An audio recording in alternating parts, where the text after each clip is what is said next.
Notre dernier conférencier avant la pause, M. Cyril Barrette, qui est professeur émérite de biologie de l'Université Laval.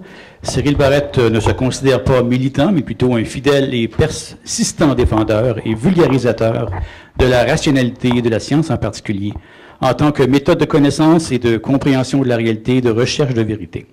Il cherche à comprendre la nature et la condition humaine en s'appuyant sur les théories d'évolution et de sélection naturelle. On retrouve ses principales idées dans Le Miroir du Monde en 2000 et Mystère sans magie en 2006. Lettre ouverte en 2013 et Aux racines de la science en 2014. Le thème de son intervention est la vraie nature de la bête humaine. D'abord, merci aux organisateurs d'avoir eu la bonne idée de préparer ce colloque. Ça correspond exactement à un des aspects fondamentaux de l'espèce humaine. Comme disait Albert Jacquard, l'humain est la seule espèce qui cherche sa définition. Et merci aussi d'avoir eu la bonne idée d'inviter un biologiste dans ce colloque pour parler de la nature humaine. D'abord, je commence par mon titre. Vous devinez que je l'ai volé à Émile Zola et son roman La bête humaine en 1893. Je cite ce que lui disait de son propre titre. Il dit « Ce titre m'a donné beaucoup de mal. Je l'ai cherché très longtemps. Je voulais exprimer cette idée, : l'homme des cavernes resté dans l'homme du 19e siècle, ce qu'il y a en nous de l'ancêtre lointain. » Ça correspond un peu à la présentation que je vais vous faire maintenant. Bon, il y a plusieurs années, j'ai été très surpris de constater que des courants très forts des sciences humaines et des sciences sociales du 20e siècle s'étaient évertués pendant presque tout le 20e siècle à nier l'existence d'une nature chez l'humain. Pour les sciences humaines et les sciences sociales du 20e siècle, l'humain n'a pas de nature, il n'y a que de la culture. C'est ce qui m'a donné le goût de fouiller cette idée et, par contraste, pour protester, d'insister au contraire sur la nature de l'humain. Alors, je vous donne quelques exemples de citations de gens qui nient l'existence de la nature humaine pour vous montrer que je ne suis pas le seul à penser de cette façon-là. D'abord, un nommé Lucien Malson, qui a écrit un livre en 1964 sur les enfants sauvages. Voyez ce qu'il dit, c'est la première phrase du livre. C'est une idée désormais conquise que l'homme n'a point de nature. Et il passe le reste du livre à essayer de nous convaincre de cette affirmation. Deuxième exemple, Françoise Héritier. Françoise Héritier est une anthropologue qui a succédé à Claude Lévi-Strauss au Collège de France. Donc, ce n'est pas, comme on dit, une deux de pique. Regardez ce qu'elle dit. Il est évident que c'est... Alors, c'est une spécialiste des règles sociales chez l'humain. Alors, le tabou de l'inceste, les règles de mariage, les règles d'héritage. Elle dit, il est évident que ces règles sociales ne sont pas bâties sur des nécessités génétiques, puisque les humains ignoraient leur existence. Alors, pour moi, biologiste, c'est l'équivalent de dire, une plante ne pourrait pas faire de la photosynthèse sans avoir fait de cours de biochimie. Ça démontre une méconnaissance profonde de la biologie moderne et particulièrement de la sociobiologie scientifique. Exemple suivant, un nommé Louis-Georges Tin, qui pose la question, pourquoi certains individus sont-ils attirés par des personnes de sexe opposé? Remarquez qu'il dit certains individus. Et écoutez bien sa réponse, la culture hétérosexuelle n'est pas universelle, elle résulte d'une construction sociale. Il ne parle pas de la nature hétérosexuelle, mais de la culture hétérosexuelle. Alors, vous voyez, je n'ai pas inventé ça. Exemple suivant, Jean-François Dortier, qui est le directeur du magazine Sciences humaines. Il dit, une des idées fondatrices des sciences humaines, c'est que les humains n'ont pas de nature et seule la culture modèle leur conduite. C'est pas rien, une des idées fondatrices. Mais lui s'empresse d'ajouter qu'il n'est pas du tout d'accord avec cette idée. Ensuite, ce livre que vous connaissez peut-être de Steven Pinker, qui s'intitule The Blank Slate, voyez le sous-titre, The Modern Denial of Human Nature. Et tout le livre est une critique très sévère des négationnistes de la nature humaine. Ensuite, mon dernier exemple, Simone de Beauvoir. Simone de Beauvoir qui disait « On ne naît pas femme, on le devient ». En fait, elle paraphrasait Erasme, un humaniste hollandais du 16e siècle, qui disait « On ne naît pas homme, on le devient ». En fait, ils ont seulement partiellement raison, à moitié raison. Dans les faits, ça prend absolument un mâle ou une femelle homo sapiens à la naissance pour faire éventuellement un homme ou une femme. La culture, l'apprentissage, la tradition, l'expérience personnelle, ça ne suffit pas. Bon. Vers le milieu du 20e siècle, il y a certains biologistes qui ont tenté, eux aussi, de définir ce qu'était l'espèce humaine. Alors, je vous donne 3 exemples de livres publiés en français. Je cite ces 3 livres pour 3 raisons. D'abord, c'est des livres que plusieurs d'entre vous avez lus, je suis sûr que vous connaissez. Ensuite, c'est des livres qui ont eu énormément d'influence au moment de leur publication. Et troisièmement, c'est 3 livres qui ont très mal vieilli. Alexis Carrel, L'homme, c'est inconnu. Pierre Leconte du Nuit, L'homme et sa destinée. Et Teilhard de Chardin, Le phénomène humain. Pourquoi est-ce que ces 3 livres ont très mal vieilli, à mon avis? C'est que dans ces livres, on ne parle presque pas du tout d'évolution par sélection naturelle. Pourtant, ce sont des biologistes et on est presque 100 ans après Darwin, 1859. Pourtant, à la même époque, un simple romancier du nom de Jean Brulaire publiait un livre remarquable en 1952. Le Larousse qualifie ce livre de « méditation amère sur la condition humaine ». Vous avez reconnu ce livre de Vercors? Les animaux dénaturés. Vercors, dans ce livre, manifeste une connaissance absolument incroyable de la biologie évolutive moderne à son époque, alors qu'il n'était pas biologiste. Et il nous présente une réflexion très profonde sur la nature de l'humain et sur ce qui distingue l'humain des autres espèces. C'est un livre qu'on peut facilement... je vous recommande de le lire ou de le relire aujourd'hui. Je suis sûr que vous le relirez avec beaucoup de plaisir, ce roman, et avec beaucoup de profit. Il fait dire au héros de son roman: « Tous nos malheurs proviennent de ce que les hommes ne savent pas ce qu'ils sont et ne s'accordent pas sur ce qu'ils voudraient être. » Alors, je vous recommande de lire ce livre absolument. Bon, ma conviction principale, vous le devinez, c'est donc pour comprendre l'humain, il faut commencer par comprendre l'évolution par sélection naturelle. Les sélections naturelles, attention, n'est pas suffisante pour comprendre l'humain, mais elle est indispensable. Je vous fais un résumé de la sélection naturelle juste au cas où ce soit utile. Un biologiste ne peut pas s'empêcher de parler de sélection naturelle, donc permettez-moi 2 minutes de parler de sélection naturelle. Ça va me faire du bien présentement. Bon, pour évoluer par sélection naturelle, un caractère, alors un caractère, c'est un caractère anatomique, physiologique, comportemental, peu importe, doit satisfaire 2 conditions. D'abord, il doit varier. Il doit varier de 2 façons. Physiquement et génétiquement dans une population d'une espèce. Et deuxièmement, aussi important, il doit contribuer au succès reproducteur de l'individu. Un caractère anatomique, comportemental ou physiologique est produit, maintenu et parfois amélioré par sélection naturelle si et seulement si il améliore le succès reproducteur des individus qu'il possède. C'est la grande loi de la nature. S'il y a une loi numéro 1 de la nature vivante, c'est celle-là. Vous verrez plus tard qu'il y a 5 autres lois qui découlent de cette loi-là. Si, au contraire, un caractère nuit au succès reproducteur des individus, bien, ce caractère travaille par lui-même à sa propre élimination de la population par sélection naturelle. C'est aussi simple que ça. Bon, Darwin a écrit en 1859 un livre de près 500 pages, où la moitié du livre, c'est sur la sélection naturelle, au moins. Bien, je la résume ici dans une phrase. Vous comprenez que, vu qu'on est 6 après une présentation aujourd'hui, je dois moi aussi galoper à mon tour pour... La reproduction différentielle des individus d'une population, qui résulte en une modification de génération en génération de la fréquence de certains gènes, des gènes qui produisent des caractères qui influencent le succès reproducteur des individus. C'est comme une argumentation qui a l'air circulaire, mais en fait, c'est une description correcte du mécanisme. Autrement dit, il y a une boucle ici, une boucle inévitable, de cause à effet, si on veut, une boucle spontanée, automatique. C'est un algorithme, comme on dit. Un mécanisme intrinsèque, immanent à la vie. La sélection naturelle n'est pas une cause extérieure à la vie. La sélection naturelle est immanente dans la vie. Il y a des auteurs qui vont même aller jusqu'à définir la vie simplement comme de la matière capable d'évoluer par sélection naturelle. Donc la vie et la sélection naturelle, c'est indissociable. Ça vous permet de comprendre... Oups, là j'ai...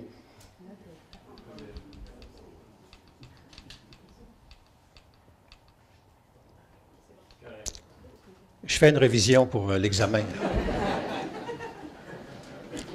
Bon, ce rappel de la sélection naturelle est très, très, très important parce qu'encore une fois, la sélection naturelle est indispensable pour comprendre l'origine, la nature, les adaptations et l'évolution de toutes les espèces. Et qui plus est, la sélection naturelle est doublement importante pour comprendre la nature, les adaptations et l'évolution de notre espèce à nous. En effet, notre espèce est la seule à entretenir une relation ambivalente avec la sélection naturelle. Comme toutes les autres espèces, l'humain est un produit de la sélection naturelle, mais l'humain est la seule espèce à s'être libéré des impératifs de la sélection naturelle, dans une très large mesure. Bon, ça, je ne peux pas laisser ça dans le vide. Il faut que je donne un certain nombre d'explications pour indiquer ça. Je m'abstiendrai des noms pour le moment. Quand on dit être soumis à la sélection naturelle, pensez à n'importe quelle autre espèce que l'humain et pensez à n'importe quel de ses caractères phénotypiques. La longueur des pattes, la valeur isolante de la fourrure, la capacité à digérer la cellulose. Vous avez compris le principe. Et vous analysez les différences sur ces caractères entre les individus d'une population. Dans presque tous les cas, pour presque tous les caractères, vous allez trouver une corrélation très forte ou plus ou moins forte avec la différence de succès reproducteur entre les individus. Maintenant, faites le même exercice avec l'humain, qui, à mon avis, est émancipé de la sélection naturelle. Bien, chez nous, presque tous les caractères phénotypiques, anatomiques, physiologiques, comportementaux, etc., presque tous les caractères phénotypiques sont neutres. C'est-à-dire qu'il n'y a pas de différence entre ces caractères entre les individus et les différences de succès reproducteur. Alors, je vous mets au défi de réfléchir à ça et de trouver des exemples de caractères phénotypiques où les différences entre les individus se traduisent en différences de succès reproducteur. Si vous en trouvez, je suis prêt à prendre des notes et faire une liste. C'est très, très rare, il n'y en a presque pas. Bon, donc, libérer la sélection naturelle, si je prends des exemples concrets, ça veut dire, par exemple, que nos dents de sagesse et notre appendice ne disparaîtront jamais par sélection naturelle. Et nos poumons ne deviendront jamais plus performants et notre cerveau ne deviendra jamais plus gros par sélection naturelle. S'ils le deviennent, c'est par d'autres mécanismes. Et c'est justement en produisant notre gros cerveau, et ça c'est le point crucial de ma présentation, que la sélection naturelle nous a fourni, par inadvertance, l'outil pour lui échapper.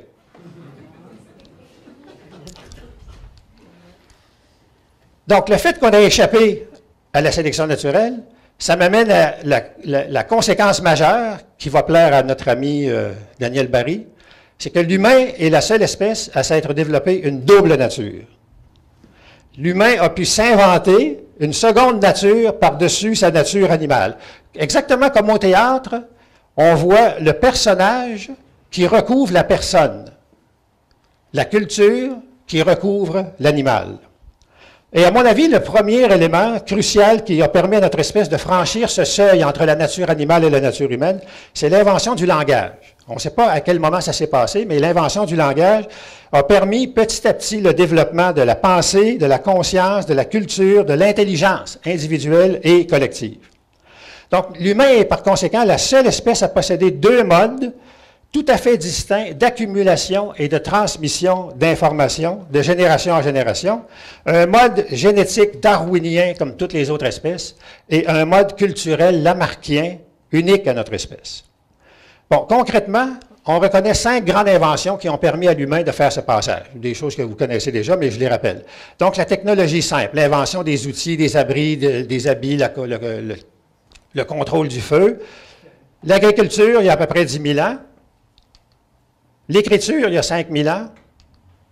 La révolution industrielle, il y a à peu près 200 ans, c'est-à-dire l'habilité à utiliser les combustibles fossiles avec des machines. Et la médecine moderne, il y a à peu près une cinquantaine d'années. Ça, c'est des éléments qui nous ont permis de se mettre à l'abri de la sélection dans une très large mesure. Bon, maintenant, je veux décrire un petit peu le contenu de nos deux natures, notre nature animale d'abord et notre nature humaine. Alors, le contenu de notre nature animale, d'abord, évidemment, c'est toute notre anatomie, toute notre physiologie et plusieurs des comportements individuels qu'on disait avant instinctifs, mais qu'on dirait maintenant plutôt programmés génétiquement. Alors, tous les comportements individuels qui concernent la peur, la faim, la soif, le confort, la sécurité, etc. Notre anatomie provient en entier de notre héritage animal et particulièrement de notre héritage vertébré. Alors, si vous ne connaissez pas ce livre-ci, je vous le conseille très fortement, qui est publié en français. Je pense qu'ils ont traduit littéralement le titre, Votre poisson intérieur, qui montre que toute notre anatomie, elle nous vient des vertébrés, dans les moindres détails. Un livre publié en 2008 dans sa forme anglaise. Bon, évidemment, notre anatomie, notre physiologie et les comportements instinctifs, c'est un très gros morceau de notre nature animale, mais ce n'est pas le morceau qui nous intéresse le plus. Le morceau de notre nature animale qui nous intéresse le plus, d'abord et avant tout, c'est ce que Darwin appelait les instincts sociaux. C'est ça qui compte le plus dans notre définition. En effet, notre héritage animal inclut une grande partie de nos comportements sociaux. Par exemple, tout ce qui concerne la séduction, la reproduction, la compétition, la coopération, le pouvoir, la violence, l'altruisme, des sujets qu'on vient de voir juste à la présentation d'avant. Ça fait partie de nos instincts sociaux hérités de notre nos ancêtres animaux. Je vous signale 2 livres qui décrivent très bien ça. Franz de Waal en 2005, ce livre-ci, vous voyez, tantôt, on avait votre poisson intérieur, mais il y a notre singe intérieur aussi.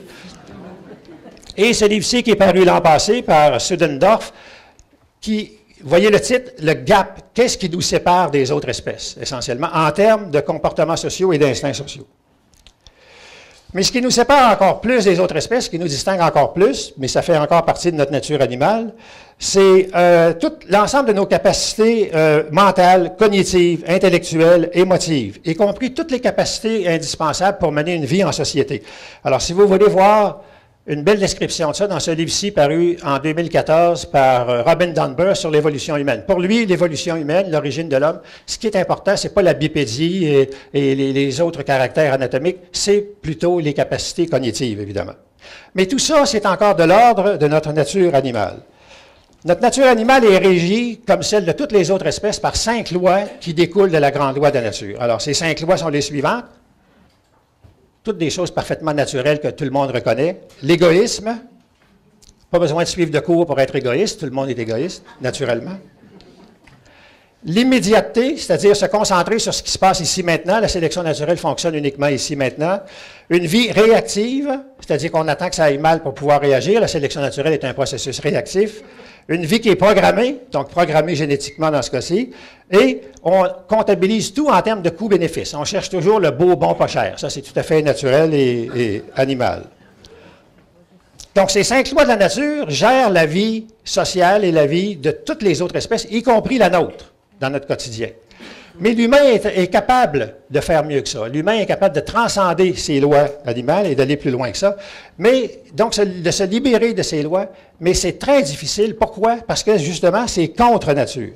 On peut se poser des questions et des défis qui n'ont rien à voir avec la sélection naturelle, rien à voir avec la survie et la reproduction, mais ce n'est pas naturel. Donc, nous avons inventé, c'est-à-dire auto-construit, parfois grâce à notre héritage animal, mais le plus souvent, en dépit de notre lourd héritage animal, on s'est construit une deuxième nature par-dessus notre nature animale. Bon, notre nature humaine, à mon avis, dans cette perspective-là, inclut les 4 choses suivantes. D'abord, la capacité de faire des choses inutiles. Qu'est-ce que je veux dire par des choses inutiles? Vous voyez la liste là. Ce sont des choses pour lesquelles il n'y a aucun lien avec le succès reproducteur. Regardez la différence entre les individus dans la pratique de ces activités et cherchez un lien avec le succès reproducteur, vous n'en trouverez pas. C'est des choses typiquement humaines, des choses inutiles. On ne trouve presque rien de ça chez les autres espèces, sauf à l'état embryonnaire, microscopique, presque invisible. Donc, d'abord, faire des choses inutiles. Un des objectifs majeurs de toutes ces choses inutiles et qui nous distingue de toutes les autres espèces, c'est... Allez-y, c'est une liste partielle. La science fondamentale, absolument. La science des mathématiciens particulièrement, c'est parfaitement inutile. C'est typiquement humain. Bon, un des caractères majeurs de toutes ces choses inutiles qu'on fait, c'est le plaisir. Le plaisir, pour toutes les autres espèces, est un moyen. Tout ce qui est important pour la survie et la reproduction procure du plaisir, justement parce que c'est important pour la survie et la reproduction. Alors que chez l'humain, le plaisir est un objectif. On fait ces choses-là pour rechercher le plaisir. Le plaisir pour le plaisir. Les hédonistes et les épicuriens connaissent très bien ça. Ils en font le but, la raison d'être, le sens fondamental de leur vie. Bon, je vous signale un livre ici que je ne vous conseille pas d'acheter. Dans cette traduction française, c'est une mauvaise traduction française d'un excellent livre publié par Jared Diamond. Le titre en anglais est Why is Sex Fun?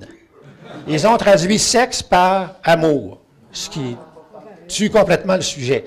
Alors, ce livre-là, c'est sur l'évolution de la sexualité chez l'humain par un expert, Jared Diamond, que vous connaissez peut-être ses autres bouquins. Donc, je vous conseille fortement, si vous n'êtes pas allergique à l'anglais, de l'acheter en anglais, et beaucoup mieux qu'en tout cas cette traduction-là. Deuxième élément de notre nature humaine, faire des choses contre nature. Il n'y a aucune autre espèce qui peut se permettre de faire les choses qu'on voit là. Que ce soit la contraception ou l'homosexualité exclusive ou les sports extrêmes, je veux dire, il n'y a aucune espèce qui s'amuse à grimper l'Everest ou quoi que ce soit de ce genre-là. Et j'inclus ici le suicide, donc on ne voit rien comme le suicide véritable chez d'autres espèces. L'adoption, qui est un caractère positif mais qui est unique à l'humain. c'est contre nature de s'occuper de la survie des gènes de quelqu'un d'autre qui n'est pas parent avec nous. Et l'altruisme est véritable. Alors, ça veut dire, par exemple, la générosité, l'humanitaire, où on s'occupe de des gens de l'autre côté de la planète qu'on ne rencontrera jamais. On ne voit jamais ça chez d'autres espèces. Il faut être un humain pour pouvoir se permettre de faire ça. Troisièmement, être proactif. C'est-à-dire être capable, j'ai jamais trouvé une traduction correcte en français de foresight en anglais, être capable de penser à ce qu'il y a dans le futur. Dit autrement, l'humain est la seule espèce, à mon avis, qui a inventé le futur. La prévoyance, peut-être. Ou l'anticipation, l'anticipation. Donc, l'humain est la seule espèce qui a inventé le futur pour le meilleur et pour le pire. Pour le meilleur, c'est qu'on peut loger des projets dans le futur, on peut loger des intentions, on peut loger des désirs, etc. Mais pour le pire aussi, on loge des peurs, des angoisses, et entre autres l'angoisse puis la peur de la mort. Donc, pour le meilleur et pour le pire, on a inventé le futur. Les autres espèces sont ici maintenant, naturellement. Et enfin, la liberté, être libre, donc être capable de faire des choix, de prendre des décisions, donc être capable d'être responsable. Et ici, je vous cite un des plus grands défenseurs, peut-être le plus grand défenseur du déterminisme génétique, y compris chez l'humain, qui s'appelle Richard Dawkins. Dans son livre de 1976 sur le gène égoïste, on critique beaucoup son livre, Le gène égoïste, si on ne lit pas la dernière phrase du livre. La dernière phrase est la suivante. « Nous seuls sur Terre sommes capables de nous rebeller contre la tyrannie des gènes égoïstes. » Donc, le seul humain est capable d'être libre. Bon, j'arrive vers mes conclusions. J'ai pas... 10 minutes, s'il vous plaît. Il me reste 10 minutes. Il vous reste 10 minutes. Oh, alors je vais revenir en arrière, ça.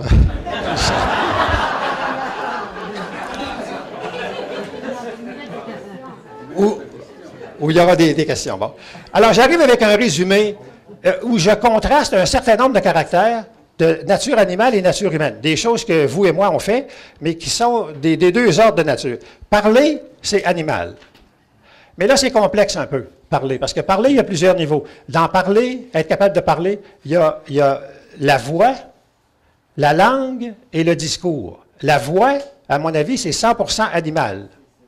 La langue qu'on parle, c'est 50-50. Il faut des capacités cérébrales et motrices pour pouvoir parler, mais la langue qu'on parle est culturelle. Donc, c'est 50-50 animal et humain.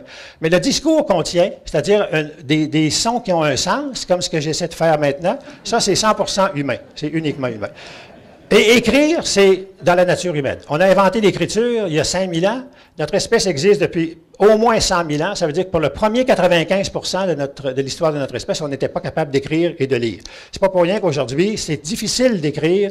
Il y a une proportion importante des humains qui sont analphabètes parce que c'est pas naturel, c'est humain, l'écriture. Et vous pouvez passer à travers le tableau et il y a un contraste là, de gauche à droite pour tous ces caractères.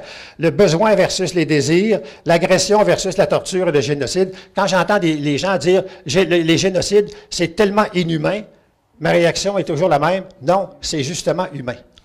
Il n'y a rien qu'on trouve ailleurs chez d'autres espèces que quelque chose qui ressemble au génocide. L'apprentissage est animal, l'enseignement, c'est humain. Il y a seulement l'humain qui fait vraiment des choses qui ressemblent exactement à l'enseignement, etc. La reproduction versus l'érotisme, croire versus douter. Alors, tous les gens ici, on est tous des sceptiques, ou on est membres directement des sceptiques. Bien, douter, c'est humain, c'est pas naturel. Alors que croire, ça, c'est purement naturel. C'est pas pour rien que c'est si difficile de se défaire des croyances. Sexisme et racisme versus égalité, fraternité. Et là, vous reconnaissez, comme on a vu dans la présentation précédente, ce que les Français appellent les valeurs républicaines, égalité, liberté, fraternité. Donc ça, c'est humain. C'est des inventions humaines, c'est des inventions de la civilisation et de la culture humaine. Bon, et j'en arrive avec cette image qui est inutile, mais qui va me permettre de faire mes 5 conclusions. Ma première conclusion, c'est que notre double nature nous permet, on le constate par nous-mêmes dans notre quotidien, notre double nature nous permet une vie et une évolution excitante et très rapide, mais dangereuse, puisqu'on est maintenant libre de la sélection naturelle. Les effets pervers évidents que je reconnais, comme mes 2 prédécesseurs, d'abord et avant tout, la surpopulation, l'humain est victime de son succès, l'obésité, et les armes ABC, les armes de destruction massive, les armes atomiques, les armes bactériologiques, les armes chimiques. Et la question à se poser devant ces effets pervers de notre double nature ou de notre intelligence, c'est est-ce que l'humain aura l'intelligence de survivre à son intelligence? Deuxième conclusion, parce que nous sommes affranchis de la sélection naturelle, cette liberté fait que, comme l'a écrit Jean-Paul Sartre en 70, l'homme, sans aucun appui et sans aucun secours, est condamné à chaque instant à inventer l'homme. Merci. Donc, là, troisième conclusion qui dit un peu la même chose, mais par un autre auteur qui lui aussi a publié un livre en 70, un livre qu'on peut et que je pense on devrait tous lire ou relire à nouveau. C'est le livre de Jacques Monod, 1970, « Le hasard et la nécessité ». Écoutez bien le sous-titre de son livre. « Essai sur la philosophie naturelle de la biologie moderne ». Philosophie naturelle, biologie moderne. C'est exactement ce qui était ce livre, un vieux livre qui date de 45 ans, 1970. Écoutez bien les dernières phrases de son livre. « L'ancienne alliance est rompue. L'homme sait enfin qu'il est seul dans l'immensité indifférente de l'univers d'où il a émergé par hasard. Ni son destin, ni son devoir ne sont écrits nulle part. À lui de choisir entre le royaume et les ténèbres. » Quatrième conclusion. À quoi ça sert d'insister sur cet aspect-là puis de le souligner comme étant une double nature de l'humain? Ça sert à trois choses, à mon avis. Ça sert de savoir d'où l'on vient et qui nous sommes devenus par nous-mêmes. C'est la double relation de l'espèce humaine avec la sélection naturelle qui définit et détermine qui nous sommes. Deuxièmement, ça sert à savoir ce qu'il faut éviter pour être un véritable humain. Il faut éviter, entre autres, par exemple, le darwinisme social. Et qu'est-ce qu'il faut promouvoir pour mener une vie civilisée, véritablement humaine? Alors, des choses comme l'altruisme, la proactivité, la poésie, l'art, etc. Et à quoi ça sert, troisièmement? Ça sert à comprendre pourquoi c'est si difficile d'y arriver. C'est parce que c'est contre nature. Pas pour rien qu'on a besoin des lois, des tribunaux, de la police, des prisons, des chartes des droits, pour nous amener à faire une vie véritablement humaine. Bon, alors ça m'amène à ma toute dernière conclusion. Voilà ce qui, pour un biologiste comme moi, constitue la vraie nature de la bête humaine. Il n'y a aucun doute qu'il s'agit d'une bête, mais c'est la seule bête libre et consciente, pour le meilleur et pour le pire. Et c'est la seule capable de se libérer de sa nature originelle de bête pour devenir la bête véritablement humaine et vraiment mériter son nom d'Homo sapiens. Voilà, merci.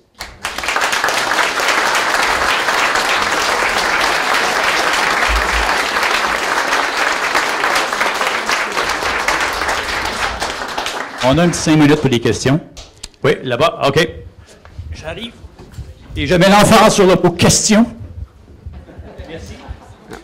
Les phénotypes aident quand même à la reproduction. C'est certain qu'il y a des hommes qui ont plus de succès que d'autres par leur attribut physique, par leur statut social, leur habileté sociale, etc. Et également pour les femmes. Il y a des femmes qui ont plus de succès à attirer des hommes intéressants que d'autres femmes de l'ont. Oui, oui, bien sûr. Bien sûr. Mais est-ce que ça se traduit en succès reproducteur plus grand ou non? Si ça ne se traduit pas en meilleur succès reproducteur, et si le caractère en question n'est pas relié à une dimension génétique... Avant la pilule, oui. Avant la pilule, un homme connu, il mettait enceinte les servantes, il avait une nombreuse... Oui, puis les gens dans les harems, etc. Mais ce n'était pas nécessaire d'être dans les harems, comme quelqu'un signalait tout à l'heure. Moi, j'ai deux grands-mères, comme vous tous. Mais deux grands-mères, à elles deux ensemble, entre 1915 et 1945, ont eu 40 enfants. Mais je vous mets au défi de trouver les caractères phénotypiques de ces deux femmes-là qui expliquaient leur plus grand succès reproducteur. Et puis, est-ce qu'on peut parler de succès quand on est un humain et que cette reproduction est extrême, à la limite des capacités physiologiques? Pardon? Oui, bien sûr. Plusieurs paramètres qui contribuaient. Donc, on va l'inclure dans les paramètres phénotypiques. Ça, c'est le sujet de notre ami Daniel juste après. La religion. Non, c'est pas ça le sujet, mais... Si je peux me rappeler de ma question, oui. Parce que je réalise la façon dont vous avez parlé, que dans le fond, on il y a des gens qui sont contre l'évolution, vous savez, et ils disent justement, on remarque que depuis qu'on est humain, là, on n'a pas vu d'évolution se produire.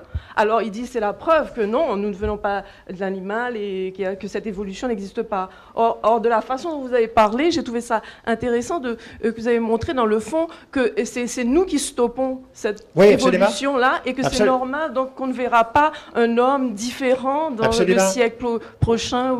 Aussi, on le voit, ce ne sera pas par sélection naturelle, ce sera par sélection artificielle, par exemple. Et je pense que là, c'est une des questions éthiques fondamentales qu'il faut se poser, c'est que voudrons-nous faire avec notre espèce dans le futur, avec le génie génétique? Est-ce qu'on va vouloir transformer l'humain par génie génétique? Mais ça, ce n'est pas par sélection naturelle. Donc, essentiellement, l'humain n'a pas évolué par sélection naturelle depuis au moins 50 000 ans, peut-être 100 000 ans. Cro-Magnon, là, c'est vous et moi. S'il arrivait un Cro-Magnon ici, il est rasé, habillé, puis il ne dit pas un mot, puis il vient de prendre sa douche, personne ne va savoir que c'est un Cro-Magnon. Donc, je vois que Philippe n'est pas d'accord, mais peut-être parce que tu connais des Cro-Magnons en particulier. Est-ce que je peux ajouter quelque chose? Mais est-ce que nous sommes vraiment un animal, étant donné que nous avons un troisième cerveau qui n'existe sur aucun autre animal? Donc ça, c'est quelque chose qui me gêne. Parce qu'effectivement, comme nous venons des animaux, c'est sûr qu'on retrouve tout avec les deux cerveaux que nous avons pareils à eux, mais nous sommes les seuls à avoir le troisième cerveau. Donc ne sommes-nous pas un animal totalement différent? C'est-à-dire que, j'aime pas l'expression troisième cerveau, je connais l'expression cerveau reptilien, etc. On n'a pas un troisième cerveau, on a un cerveau qui s'est... oui, il y a un grand cortex frontal qui permet toutes sortes de choses que les autres espèces ne peuvent pas faire, mais c'est ça qui est notre cerveau et c'est ça qui nous met à l'abri de la sélection. Mais ce que je trouve fascinant, c'est que c'est la sélection qui nous a donné ce cerveau-là. Ce cerveau-là n'a pas été produit par l'action du Saint-Esprit. Et c'est pour ça que j'insiste sur le fait que la sélection nous a donc donné, par inadvertance, il n'y a pas de projet là-dedans, nous a donné par inadvertance l'outil qui nous permet de lui échapper. Mais ce n'est pas tous les humains de la planète qui sont à l'abri de la sélection. Et c'est pas tous les humains. Et il n'y a peut-être aucun humain qui est totalement à l'abri de la sélection. On est encore un peu soumis, mais par rapport aux autres espèces, vous et moi, dans nos conditions occidentales, on est presque complètement à l'abri. Mais allez chez les chasseurs-cueilleurs, un peu partout sur la planète, ces gens-là sont encore soumis à la sélection, comme depuis toujours. Et ils sont encore soumis à la sélection comme une meute de loups ou un groupe de chimpanzés. Ce n'est pas une insulte que je suis en train de faire pour ces gens-là. C'est une simple description de la réalité. Alors que vous et moi, on est de plus en plus à l'abri de la sélection pour le meilleur et pour le pire. Donc, on est libre de faire plein d'erreurs aussi. Merci infiniment. C'était très, très intéressant.